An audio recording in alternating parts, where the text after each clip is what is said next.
కాంగ్రెస్ ప్రభుత్వంపై కేంద్ర హోంశాఖ సహాయ మంత్రి బండి సంజయ్ సంచలన వ్యాఖ్యలు చేశారు. రుణమాఫీపై శ్వేతపత్రం విడుదల చేయాలని డిమాండ్ చేశారు. ఆయన రైతులకు క్లియరెన్స్ సర్టిఫికేట్ ఇవ్వాలన్నారు. కరీంనగర్ పర్యటనలో భాగంగా బండి సంజయ్ మీడియాతో మాట్లాడారు. చనిపోయిన రైతులకు రుణమాఫీ చేయాల్సిన బాధ్యత కాంగ్రెస్ పార్టీపైనే ఉందన్నారు. సోనియా గాంధీ బర్త్డేట్ను కూడా కాంగ్రెస్ మోసం చేసిందని ఎద్దేవా చేశారు.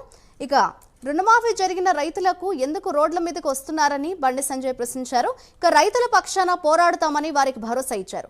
కాంగ్రెస్ బీఆర్ఎస్ లు పక్కాగా కలుస్తాయని మరోసారి బండి సంజయ్ తెలిపారు. కాంగ్రెస్ బీఆర్ఎస్ పార్టీల మధ్య ఇక చేరికలు మాత్రమే ఉన్నాయని అన్నారు.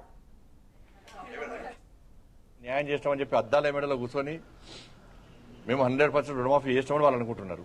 కానీ బ్యాంక్ అధికారుల లెక్కల ప్రకారము తెలంగాణ రాష్ట్రంలో ఎంతమంది బ్యాంకు లోన్లు తీసుకున్నారు, ఎంతమంది రైతులు, రాష్ట్ర ప్రభుత్వము ఎంత చెప్తున్నది, ఎంతమంది రుణాలు తీసుకున్నారు, ఎంతమంది రుణమాఫీ చేశారు.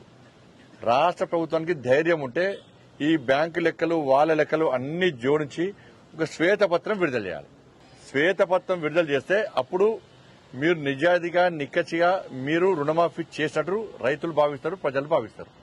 నేను ఒకటే చెప్తున్నా, మీరు రుణమాఫీ చేస్తారని చెప్పి సంబంధించి ఎన్ఓసిపిఎన్ వాళ్ళకి కావాల్సింది క్లియరెన్స్ సర్టిఫికేట్ ఇప్పండి. బ్యాంకు నుంచి క్లియరెన్స్ సర్టిఫికేట్ రైతులకు ఇప్పండి. మీరు క్లియరెన్స్ సర్టిఫికేట్ చాలా మంది, నేను ఒక మలయాళ మండలానికి పోయినా, చాలా పేద కుటుంబం, వాళ్ళ హస్బెండ్ చనిపోయిండు కాబట్టి రుణమాఫీ చేస్తలేరు.